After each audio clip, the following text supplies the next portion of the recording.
অবশ্যই মাছ আছে। আমরা এখানে পাট কাটতেছি, ছোটখাটো সব প্রকারের মাছই এখানে আছে। মোটামুটি আমরা পাট কাট আমাদের রাজবাড়িতে এক টানে 10 দিন বৃষ্টি নামছে।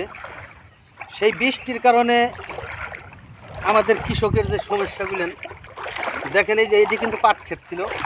এই পাট ক্ষেতে কত পরিমাণ পানি হয়েছে সেটা কিন্তু আপনারা দেখতে পাচ্ছেন। এবং কি এই পাট যারা কাটতেছে, যারা এই পাট জাগিয়ে দিবি, তাদের কিন্তু আরও কষ্ট হয়।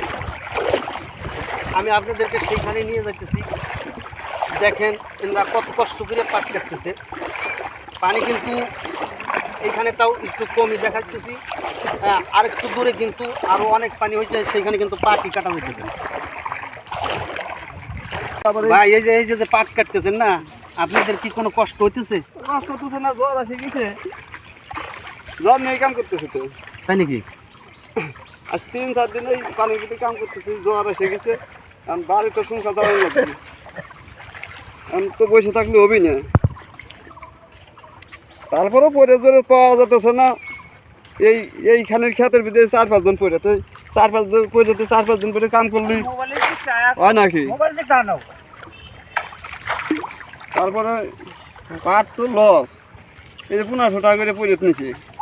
এখন ওই পাটের দামই হবে কয়টা, আর কি খেবে কি হবে? আর গৃহস্থ তো করতেছে ধান লাগাবো, যদি পানি একটু কমে ধান লাগাবো, পাট তো ভরাই লাগবে। লস যাক আর লাভ হোক, কারণ কাটাই লাগবে। আর এই সব জায়গায় এলাকায় সব জায়গায় একই অবস্থা। যেন একটু ডাঙায় ডুঙায় কাম করতেছে, 100 টাকা 200 টাকা কম করতেছে। আর এখানে পানির ভিতরে একটু 1500 টাকা করতেছে, তাও সব পানির ভিতরে সবাই আসে না। দেখেন এই পাট কাটার জন্য পরিয়াতের দাম কিন্তু ছিল 700-800 টাকা করে, 1500 টাকা করে পরিয়াত নিয়ে কিন্তু গৃহস্থ পাট কাটা লাগতেছে, দায়িত্বে হলু কাটা লাগতেছে।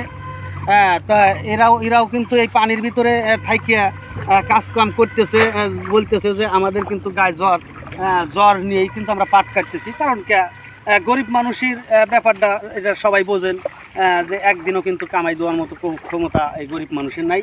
সেই জন্যেই আমাদের মতো গরিব মানুষ কাজকাম প্রত্যেক দিনই করতেই হবে। এই জন্য কিন্তু জ্বর হোক আর মাথা ব্যথা হোক আর যাই হোক, এরা কিন্তু এই পাট এইভাবেই কাটতেছে।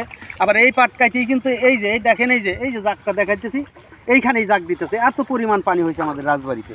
ভাই পাট তো কাটতেছেন, দেখতেছি কষ্ট হইতেছে, তারপরে এই পানির ভিতরে কি মাছ আছে? আর দেখতেছি। আর পাট কাটার কথা যেটা জিজ্ঞাসা করলেন, আপনারা এই পানির ভিতরে এত কষ্ট করে কীভাবে পাট করতেছেন? আসলে আমরা নিম্ন শ্রেণীর মানুষ, আমাদের প্রতিদিন এটা করতেই হবে। আমাদের যদি 2-1 দিন বসে থাকি ঘরে, আমাদের চলা খুবই কষ্টদায়ক। এই জন্য আমাদের বাধ্যতামূলক করতেই হবে। আর গৃহস্থদের যেহেতু এটা করছে, তারও এটা গড়ে উঠাইতে হবে, ফসলটা হবে। হ্যাঁ, এই পাটটা কাটা কিরকম কি উঠে যায়। পাট কিন্তু কাটাও কষ্ট হয়ে যায়, উঠে গেছে। আমি কিন্তু একটা পোজ দিয়েছিলাম, তো এই যে আমার চাচা কাজ করতেছে, তার একটু হেল্প করতেছি। না অনেক কষ্ট, এই ধান উঠে যায় না। চাচা ধরেন, হবেন না চাচা, কিছু বলবেন নাকি?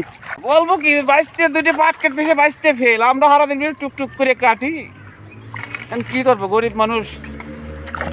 যে আসলে এগুলি কিন্তু বাধ্যতামূলক কাজ করতেই হবে। আসলেও কি আমাদের মতো গরিব মানুষের প্রত্যেক দিনই কাজ না করলে কিন্তু ভাত নাই। আর গৃহস্থ করছে, গৃহস্থর যত টাকাই লাগুক এটা কিন্তু কাইটিয়া পরিষ্কার এই খাত করতেই হবে, তেমন একটা লাভ নাই। আমার মনে হয় যে লসই যাবি, তারপরেও করা লাগতেছে। ধন্যবাদ সবাই।